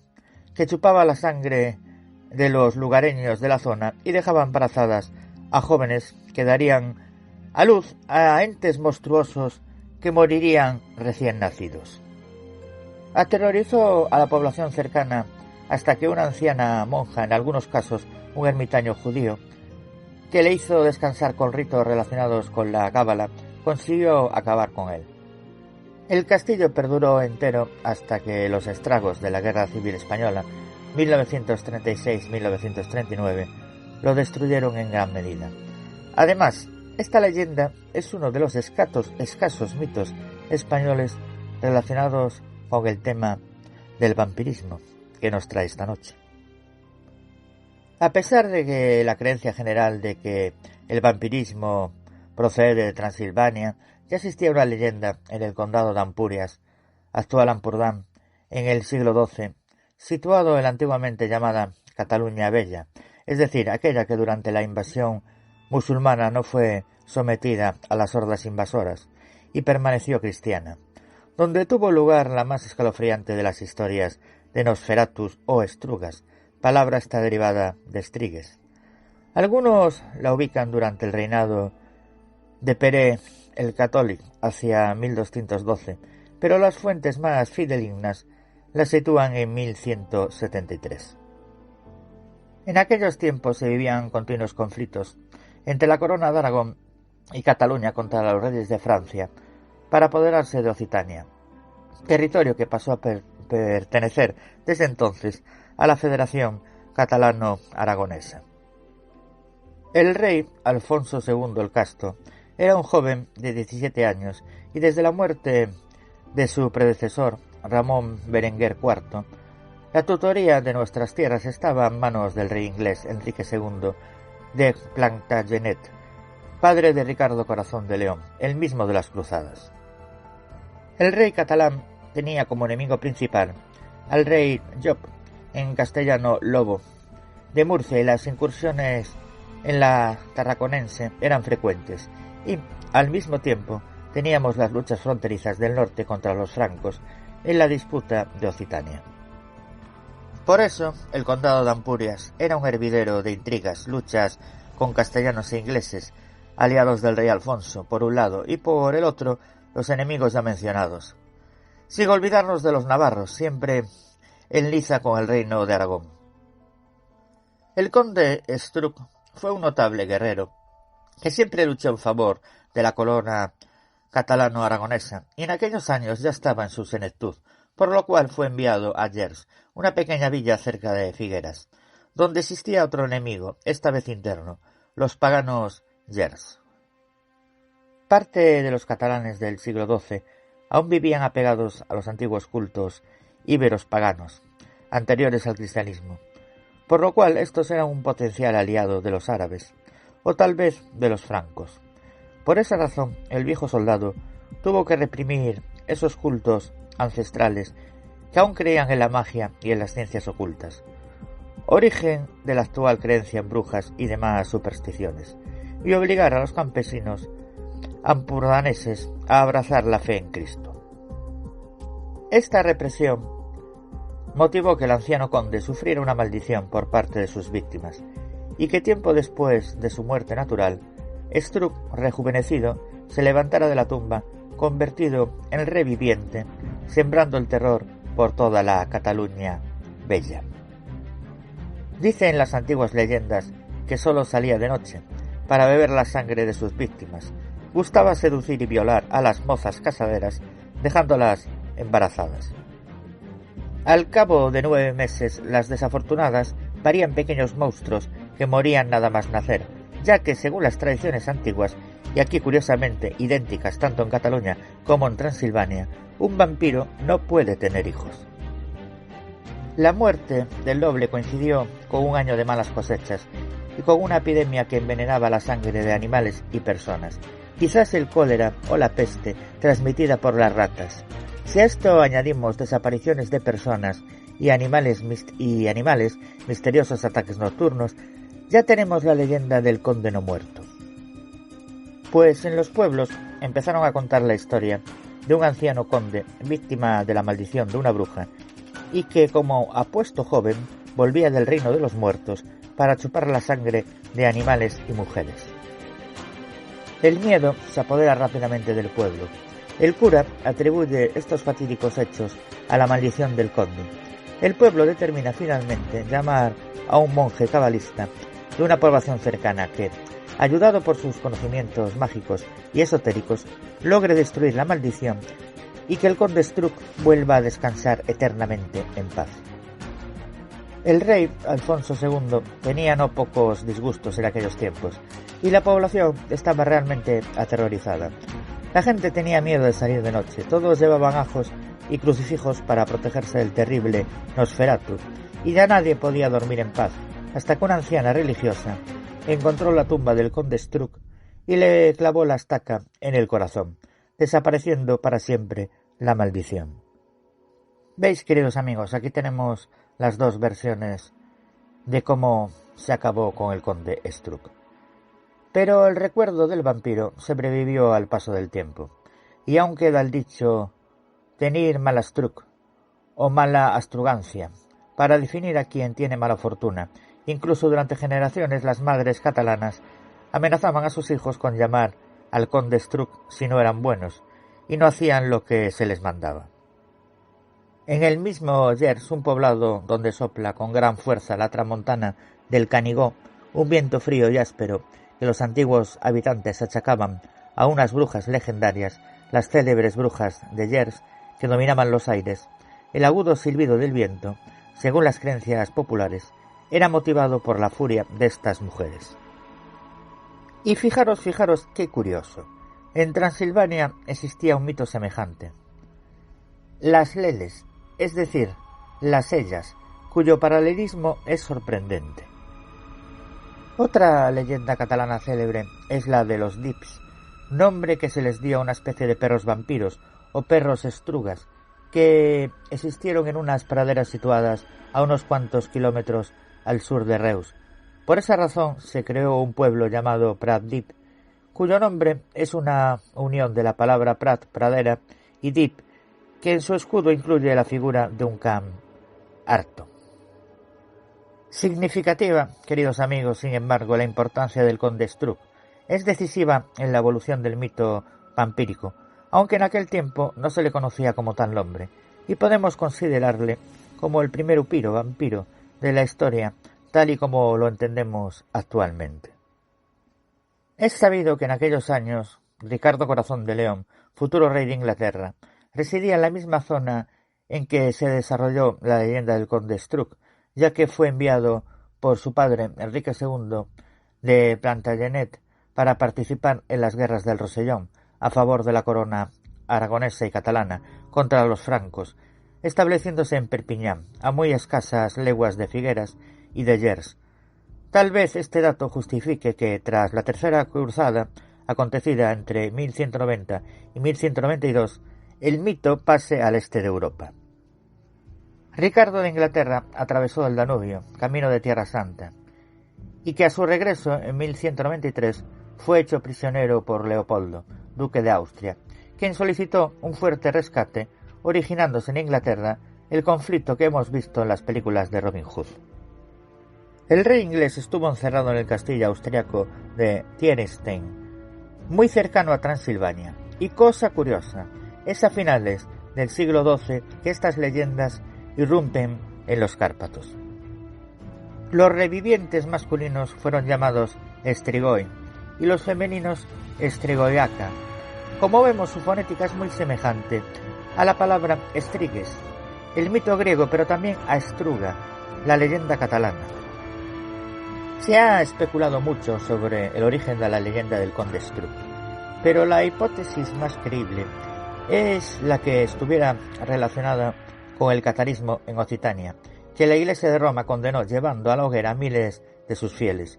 Muchos de ellos huyeron a Cataluña, como los Astruc, convertidos en Struck al cambiar de patria.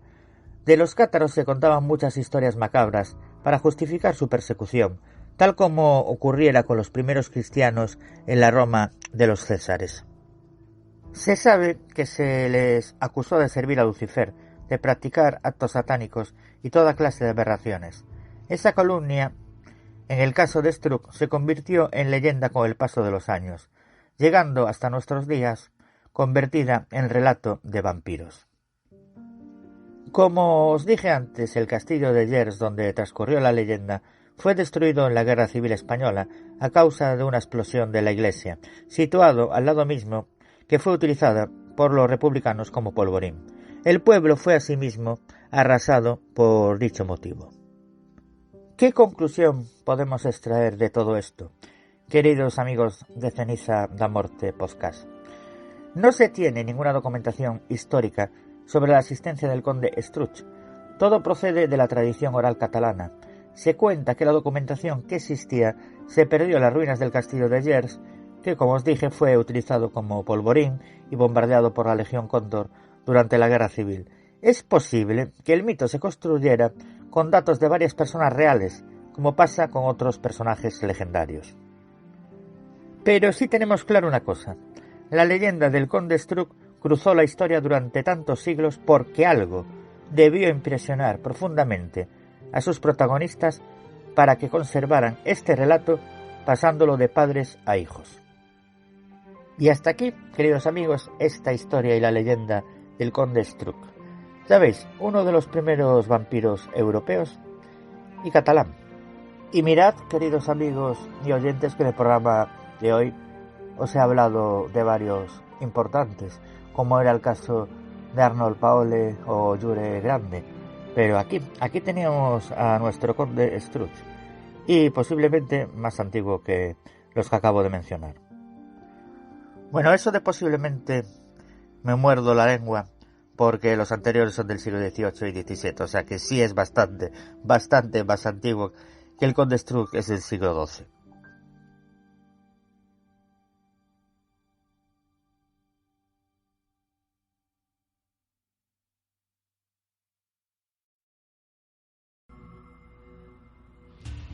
Están ustedes escuchando Ceniza da Morte Podcast con Antonio Ceniza.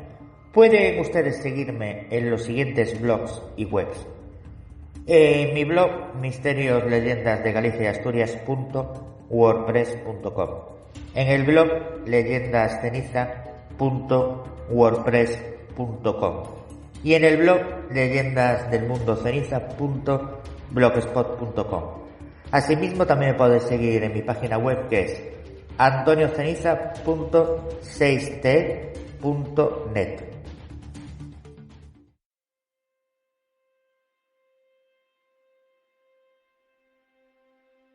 Bien, queridos amigos y oyentes de Ceniza da Morte Podcast, dejamos Europa y nos marchamos a Asia, más concretamente a Filipinas, y os voy a hablar de dos vampiros, el Manananggal y el Aswang.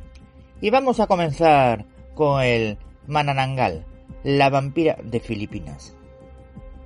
Los vampiros son seres legendarios que no solo aparecen en las leyendas de los pueblos de la Europa central. En Oriente también existen. Quizás la podráis conocer por alguna película de terror. Es la Manananggal, la terrorífica vampira de Filipinas. Manananggal significa autosegmentado en la lengua visaya, una criatura femenina asesina que se asemeja a algunas clases de vampiros. Se habla mucho de ella en Filipinas. Incluso hay testigos que dicen que tomaron fotos con su cámara de la Manananggal. Pero veamos más de esta entidad. La Manananggal es descrita como una hermosa mujer con una extraña habilidad. Puede cortar la parte superior de su torso y separarse para poder volar por las noches, pues desarrolla unas alas enormes como la de los murciélagos, con la cual se dirige volando a los lugares donde puede cazar mejor. Filipinas es una tierra proclive a las leyendas, sobre todo de vampiros. Además del Manananggal, tienen otra criatura de similares características que aterroriza a los nativos del país. Es el Aswang. El Aswang, a diferencia del Manananggal, puede adoptar la forma que desee e incluso llega a convivir con los humanos engañándolos. El nombre de Manananggal proviene del idioma tagalo, concretamente de Tangal, que quiere decir eliminar o separar. En el caso concreto de la palabra Mananangal significa uno que separa. Y esta es una de las particularidades de este vampiro. Para atacar a sus víctimas separa su cuerpo en dos partes. La inferior queda en el suelo y la superior vuela para atacar. Casi siempre es de género femenino. Tiene alas de murciélago en la espalda que le permiten volar durante la noche hasta que encuentra a quien atacar. Y como hemos dicho antes, separa el tronco de las extremidades inferiores a su antojo. Aprovecha las horas de sueño para atacar y chupar la sangre de sus víctimas, como lo hacen los vampiros de las leyendas clásicas. Prefiere a las embarazadas, ya que utiliza una especie de lengua trompa que posee para sorber el corazón de los fetos. Es espeluznante. Para acabar con un Mananangal, sirve prácticamente lo mismo que con un vampiro europeo. Aborrecen el ajo y huyen de la luz. Temen la sal, las dagas, el vinagre y especialmente unos látigos fabricados con la cola de una clase determinada de manta raya. Pero si quieres que desaparezca para siempre, dicen las leyendas que lo mejor es esperar a que se separe de su cuerpo y se formen dos mitades, y untar la separación de la inferior con sal, polvo de ajo o cenizas. Cuando el tronco y cabeza regresen de su vuelo para unirse por la criatura a la parte inferior que han dejado atrás, no podrán hacerlo, y el Mananangal morirá irremediablemente en cuanto salga el primer rayo de sol. En Indonesia y Malasia existen también leyendas sobre seres muy parecidos, y a pesar de la modernización, se siguen explicando historias sobre personas que han tenido contacto con el Mananangal en épocas recientes. Son seres oscuros malignos que persiguen a las personas en medio de la noche. No pueden sobrevivir en el día. Su misma naturaleza no se lo permite, y por lo tanto deben buscar un refugio siempre que sale el sol. Como os dije antes, al igual que los clásicos vampiros de la tradición europea, los Mananangal parecen odiar la sal y sufren seriamente ante la presencia del ajo. La coincidencia entre estas dos leyendas ha llevado a muchos a suponer que el vampiro filipino apareció como consecuencia del arribo de europeos a la región, y que se trata de una leyenda importada, por así decirlo. Los pobladores en las provincias Visayas, donde al parecer sufre los ataques de esta criatura, según la superstición popular, tienden a colgar dientes de ajo o de cebolla en las ventanas, puertas y demás posibles entradas, intentando repeler esta fatal visita, así como la de el Aswan, que es una especie de demonio o demonios filipinos. Y nos vamos ahora, queridos amigos y oyentes, con el otro vampiro filipino, el Aswan. Y si me permite la licencia, vamos a decir que es el noviete del anterior, porque si la anterior era femenina, este es masculino. La creencia en vampiros, como os dije antes, no solo es patrimonio de Occidente. En los países orientales también existe esta creencia en seres sobrenaturales que se alimentan de la sangre de sus víctimas. Desde su colonización por parte de los españoles a mediados del siglo XVI, es conocida en Occidente la leyenda de los Aswan en las Filipinas. De acuerdo con los nativos, estas criaturas responden a características semejantes a los vampiros occidentales, aunque se les añade la posibilidad de adoptar cualquier forma que deseen. En las zonas rurales y ocasionalmente en las urbanas, no es raro escuchar relatos de los ataques de las horrendas criaturas. Los Aswan, conocidos también como Tic-Tic, Wak-Wak o Sok-Sok, son una especie de fantasmas o demonios que, además de cambiar de forma, suelen habitar entre las personas sin revelar jamás su verdadera identidad, aunque presentando una personalidad tímida y nerviosa. En las noches se transforman en animales, siendo su forma favorita la de un perro grande y normalmente negro. La palabra Aswan al parecer deriva de Asura, que en sánscrito quiere decir demonio. Durante la noche pueden tomar la forma que quieran, aunque tienen preferencia por los murciélagos, águilas, jabalíes, gatos y especialmente perros. Igual que las Mananangal, les encanta comer fetos que absorben mediante un apéndice del vientre de sus madres mientras duermen. También disfrutan especialmente con los hígados y corazones de sus víctimas. Si se casan, su pareja pasa a ser un Aswan también, pero raramente se reproducen y no suelen salir de caza juntos para no ser detectados o compartir su comida. Creen que su impunidad nocturna se debe al hecho de que Dios está durmiendo o muerto en ese momento. Los Aswang dañan a los humanos por la necesidad que tienen de nuestra carne para alimentarse. De acuerdo con los relatos filipinos, tienen una preferencia por los hígados y corazones, particularmente de niños pequeños.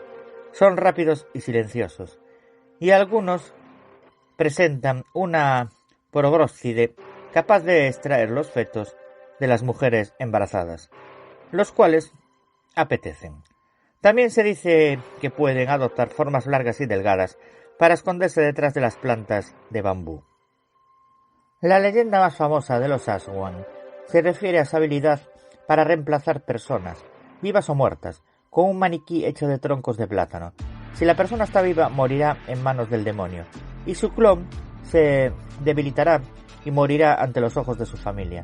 Asimismo, se cuenta que ocasionalmente una persona, sin saberlo, contrae matrimonio con una de estas criaturas, y al momento de oficializar la unión, se convierte en una de ellas, aunque, que se sepa, no pueden tener hijos.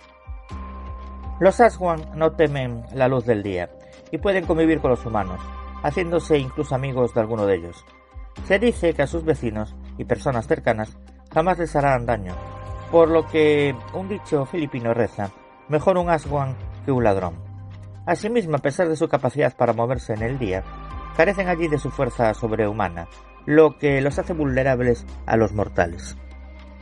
Esto es quizás lo más peligroso de esta leyenda, pues de vez en cuando los aterrados pobladores de un sitio linchan a muerte a un supuesto demonio.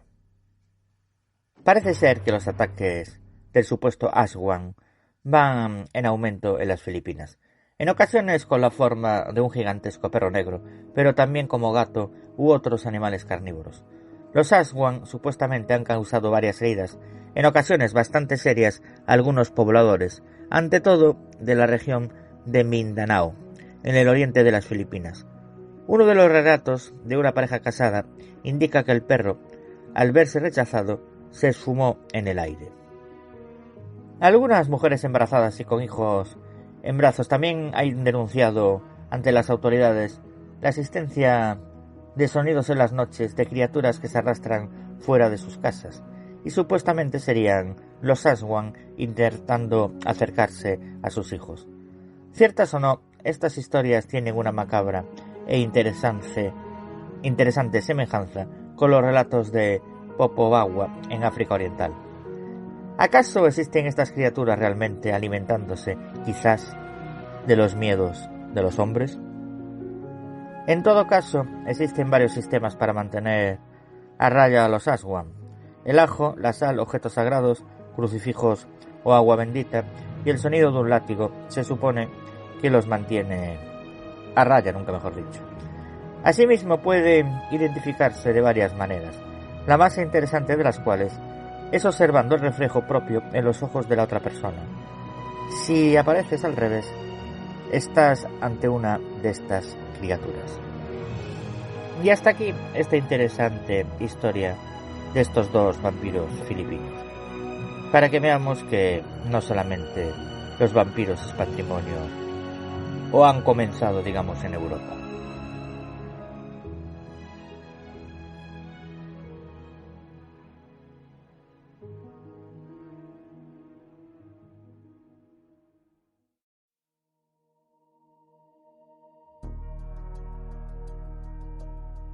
Bien, queridos amigos, seguimos en Asia y nos vamos a China. Más concretamente vamos a tratar el tema de los Jiangshi, los vampiros de China. Los Jiangshi son unos seres de los generalmente denominados como no muertos, que encontramos en el folclore chino. Aunque su nombre original chino se traduce a menudo como vampiro, zombie o fantasma, su significado literal es cadáver rígido. Estas criaturas pueden ser identificadas por su vestimenta habitual, el uniforme de un funcionario de la dinastía Qing. Además, los Jiangshi son también reconocibles por su postura y forma de moverse. Los brazos de estos seres están constantemente extendidos, al parecer debido al rigor mortis, y en lugar de caminar se mueven dando saltos. Como resultado de la rigidez de sus cuerpos, existen muchas formas de que un cadáver se convierta en un Jiangshi, así como muchas maneras de derrotarlos. Estas criaturas no muertas aparecen en gran cantidad de películas chinas. Aunque la mayoría de los Jiangshi, como os dije antes, se distinguen por vestir de la misma forma, la posición de su cuerpo y su extraña forma de moverse, también existen variantes entre estos seres. Por ejemplo, algunos de ellos parecen seres humanos normales, mientras que otros se encuentran algo más descompuestos por llevar muertos más tiempo. Incluso se ha descrito a alguno de ellos con dientes afilados, largas uñas y resplandeciendo con una luz verde fosforescente. En algunas versiones de estos relatos, los Jiangshi se hacen cada vez más fuertes, lo que les permite desarrollar nuevas habilidades, como volar y transformarse en lobos. Parece ser que hay muchas formas en que un cadáver puede transformarse en un Jiangshi. Por ejemplo, según alguna de las versiones de este mito, se crea un Jiangshi cuando un individuo sufre una muerte violenta, como por ejemplo un suicidio, horca o ahogamiento. Este tipo de muertes provocan que el alma no pueda abandonar el cuerpo, lo cual tiene como resultado un cadáver animado. Según otra creencia, un cadáver puede convertirse en un Jiangshi si no se le entierra como es debido. Por ejemplo, si un enterramiento se pospone tras la muerte, el difunto no encuentra reposo y regresa para aterrorizar a los vivos. Otra supuesta forma en que se crea un Jiangshi es cuando un cadáver no se descompone ni siquiera tras ser enterrado. Los cadáveres sobre los que cae un rayo o salta un animal, en especial si es un gato, también son susceptibles, según las leyendas chinas, de convertirse en uno de estos no muertos. Las historias y leyendas sobre los Jiangshi no carecen totalmente de fundamento. Siempre recordad que las leyendas surgen por algo. Durante la dinastía Qin se procuraba repatriar los cadáveres de los trabajadores chinos que morían lejos de sus casas para que pudieran ser enterrados en su lugar de nacimiento. El objetivo de esta práctica era que los espíritus no añorasen su tierra natal. Parece que hubo comerciantes que se especializaron en aquella época en la manipulación y el transporte de los cadáveres hasta su hogar ancestral. Se cuenta que estos transportistas de cadáveres, como se les llamaba, transportaban a los muertos de noche. Llevaban los ataúdes fijados a pértigas que descansaban sobre los hombros de dos hombres. A medida que transcurría el viaje, las pértigas de bambú se combaban. Visto de lejos, este hecho podría dar la impresión de que el muerto se bamboleara por su propia voluntad. Fue de este modo como surgieron los rumores sobre cadáveres que volvían a la vida. En un principio hubo quien especuló con la posibilidad de que los transportistas de cadáveres fuesen nigromantes capaces de reanimar los cadáveres de los difuntos por medio de la magia. Así, bajo la supervisión de los transportistas de cadáveres, los muertos volverían a su hogar moviéndose a saltos. El traslado de los cadáveres se llevaba a cabo durante la noche para minimizar su posible descomposición. Además, viajar de noche implicaba que la probabilidad de cruzarse con alguien sería menor, ya que se consideraba de mal augurio tener un encuentro con un difunto. Como medida adicional, encabezaba la procesión un sacerdote que avisaba a la gente de su llegada tocando una campana. Habitualmente se dice de los Jiangshi que se aparecen de noche, para su sustento, además de para hacerse más poderosos. Los Jiangshi deben robar a los vivos su ki, energía vital. Los vivos, no obstante, no se encuentran completamente indefensos contra los eventuales ataques de estas criaturas. Existen diversas formas de acabar con un Jiangshi. Entre ellas están la sangre de un perro negro, el arroz glutinoso, los espejos, los huevos de gallina y la orina de un muchacho virgen. En los años 80, los Jiangshi se convirtieron en personajes muy populares en la industria cinematográfica de Hong Kong. Aunque estos no muertos aparecían a menudo como enemigos, en ocasiones se les ha representado de forma más humanizada e incluso han protagonizado papeles cómicos. Como os decía, los Jiangshi se convirtieron en un tema popular en las películas de Hong Kong durante la década de los 80, debido principalmente a las películas de Sammo Hung, entre ellas Encuentros en el Más Allá de 1980 y Mr. Vampire 1985. En el cine, un Jiangshi se puede dormir poniendo un pedazo de papel amarillo o un hechizo escrito en sus frentes. Generalmente, en las películas de los Jiangshi están vestidos con trajes imperiales de la dinastía Qin. Sus armas, los brazos permanentemente extendidos debido al rigor mortis. Como se muestra en las películas occidentales, tienden a aparecer con unas largas lenguas y unas largas y negras uñas.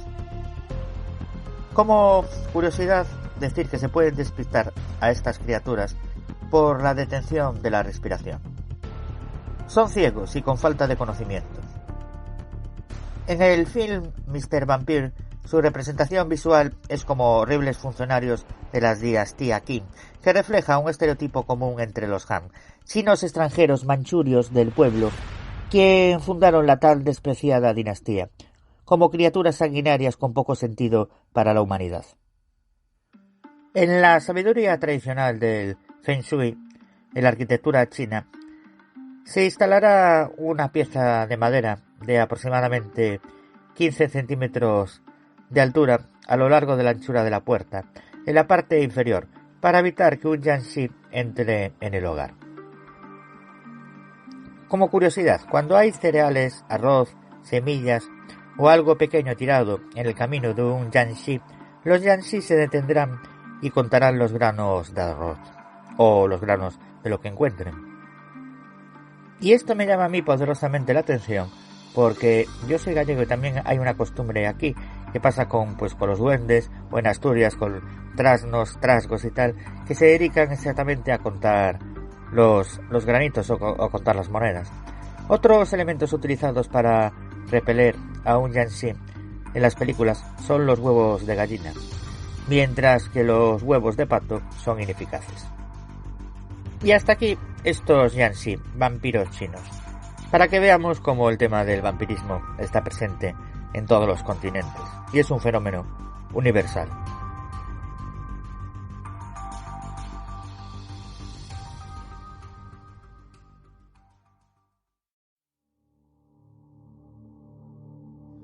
A lo largo del programa de hoy podemos concordar en que el vampiro ha tenido sus saltos en la historia de la literatura universal, pues el personaje y el mito en sí mismos son fascinantes.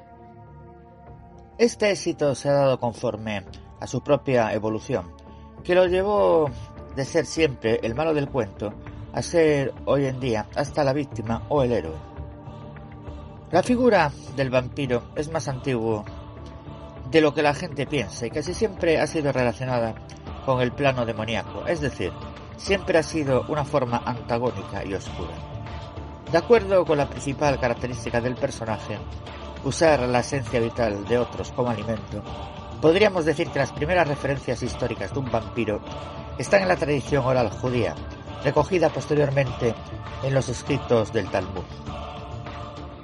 Como hemos comentado en este programa, en la China de la dinastía Qin se hablaba de los Jiangshi, cadáveres rígidos en español, la versión asiática del vampiro europeo que ha evolucionado al punto de ser muy influyente en la tradición literaria de esa región del mundo y en su cultura pop.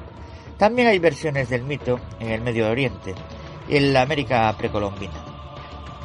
La recopilación de la tradición árabe, Las Mil y Una Noches, nombra al demonio Ghul, habitante de los cementerios y demás lugares inhóspitos, mientras que los antiquísimos mayas, con una milenaria tradición histórica y cultural, creían que el inframundo era custodiado por una bestia mitológica con aspecto de murciélago, llamado Camazotl, el cual también sería incluido dentro del panteón azteca en el siglo XIV. La era cristiana abarcó casi la totalidad de la cultura occidental, desde que el Imperio Romano legitimó al cristianismo como religión en el primer concilio ecuménico, realizado en Nicea en el año 325, lo que inició el sincretismo sobre los diferentes folclores de toda Europa. Entonces, el vampirismo y los vampiros se relacionaron directamente con la herejía y con la acción de Satanás sobre el plano terrenal, de modo que para la Inquisición valía lo mismo un vampiro que una bruja. Ambos seres tendrían que haber nacido de algún tipo de pacto con el diablo. El mito del vampiro se hizo cada vez más elaborado con el paso del tiempo, sobre todo en Europa oriental, donde el paganismo persistía fuertemente ante la evangelización. Fue allí donde el personaje se relacionó directamente con la necrosis o la muerte de la carne, es decir, una criatura de cuerpo muerto, pero vuelta a la vida por algún fenómeno de orden sobrenatural. Se creía, pues, que lo que causaba el vampirismo era una muerte no santa que condenaba al cadáver a errar por el mundo de los vivos, alimentándose de la vitalidad de los otros. El vampiro era, para los europeos orientales, un no muerto. Además del paganismo exacerbado en los pueblos eslavos, el vampiro de esas zonas se volvió muy popular cuando comenzaron a cundir las pestes y epidemias por insalubridad, por lo que había que, como buenos cristianos supersticiosos, echarle la culpa a algún tipo de demonio de todos esos problemas físicos que entonces la ciencia no podía explicar, como hemos visto en el programa de hoy. No por casualidad las leyendas vampíricas más conocidas provienen de Europa oriental, concretamente de Rumanía y Hungría. El programa de hoy os he acercado a algunos vampiros de Europa y Asia. Haremos con el tiempo más especiales sobre el tema vampírico porque da para mucho y contaremos la historia en sí del vampirismo. Esto solamente es un acercamiento. Y esto es todo por el programa de hoy, queridos amigos y oyentes, esperando que hayan disfrutado como yo al hacerlo, y les espero en el próximo capítulo de esta historia que empezamos a escribir juntos. Si han llegado hasta aquí, muchas gracias por haberme soportado. Reciba un cordial y afectuoso abrazo de este que os habla, Antonio Cenza.